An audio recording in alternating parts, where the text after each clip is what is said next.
What we have here, Peter, is you've placed a whole lot of rocks in here into what was a degraded creek stream. Absolutely, this was just a sandbed stream.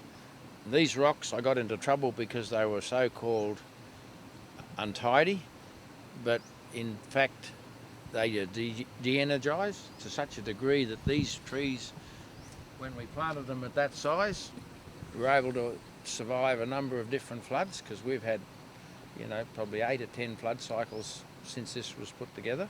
Yep. And without this, these trees would get torn apart.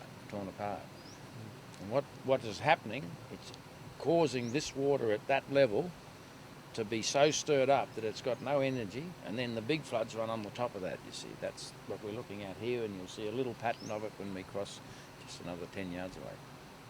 Okay. What I find fascinating here is how much vegetation has been caught in these rocks here. We can see like a little beaver dam here of twigs, and it's full of ash and charcoal and eucalyptus and all sorts of things that have been caught there. So what's the process that's going through there?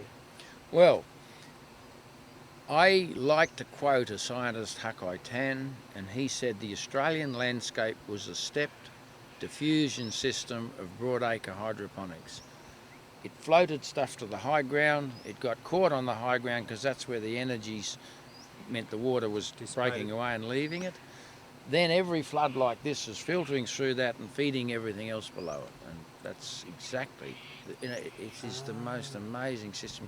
And there it is, it's sitting right there. So what you're saying there is that all of the carbon that's been washed down and caught here will then break down, and we've got now a full pond of water behind us here that is seeping off into the landscape, taking nutrients out into that landscape and feeding the entire valley. Yeah, and even in the mainstream system, this one is feeding down, and we'll go to the next one in a little while, and you'll see that's then putting it onto the landscape. So, this chain of pond system, if one pond wasn't doing it, the next one did. Okay. And as we design contour systems in the landscape, we just reproduce this process, which you're seeing So here. in simple terms, instead of all that nutrient and all the water racing down in the drain that we had before, it's now caught here and feeding the whole landscape naturally. Yeah, we had this flood. You can go either side of this place, and virtually nothing was trapped.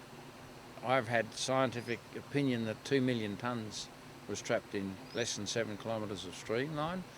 So when you're talking about sequestering carbon and then growing, because this is now the trigger for the next cycle of carbon accumulation, we've stopped one lot getting lost, and we've got another lot happening.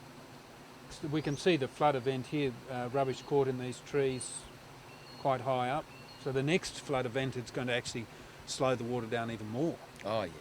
See, you can't wash away a piece of organic material with water, but you can wash soil away every time. So as soon as you can cover the soil with organic material and hold it with a few roots, you basically create a erosion-proof layer. Stronger than any concrete.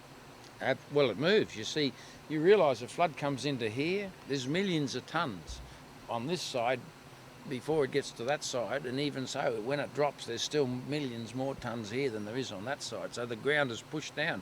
I mean, you get around big earth-moving equipment, you can feel the ground shake. It does shake when a flood happens as well. So when you've got a solid concrete structure, it's not going to stay there. It needs the roots to let it move. Yeah. The way I understand it also is, as a flood event's coming through, if you've got the structures correct, there's water coming up from underneath. That's that is always protecting. That protects it as well. It prevents the grass from dying, and it's another de-energising, because it's water against water, very slowly moving, but when the water goes over the top, just at that interface, both waters are going the opposite direction. So there is a de-energising factor in that in-ground water. And that's converse to if you had a solid dam there, you wouldn't have the water coming back up underneath. And unfortunately, a lot of the so-called professionals are doing exactly that. They put in geofabric to cut off the water supply, and it becomes vital to the whole landscape function, and yet you can't seem to tell them that that's the case. We're hoping you can show us. I can show you, there's not a problem. We're looking at it here and we can look at it in every site. There are no exceptions to that rule. Now, also in this structure, you've planted some willows, Yes. but they're not looking all that healthy right down in there because they're getting grown out by the... Well, you know, 3.5 years ago, this was all willows. 4 years ago, this was all willows. We did plant some of these older casuarinas, and they were not young trees. They were sort of 3 or 4 years old when we put them in. That's why it makes it look like. But they've just taken off. Now suddenly it's all casuarinas. And basically, you can see the willows are going to get wiped out. And I'll take you to examples where that is already more advanced. You haven't poisoned these willows? Or chopped them down? No, these fellas, I don't know what they do, but they can live in the root ball of a willow tree, and after 20 years the willow says, it's too hard for me here, I'm giving up. But we'll go and see where there is a progression, amazing progression, where it does say, we all grew this year and we all grew this month, and so it goes through, and it's sitting there where they've all, you know, a little rain event happens and a whole lot grow, and then another one and another lot grow, and so... Oh, let's go and have a look at that. Okay.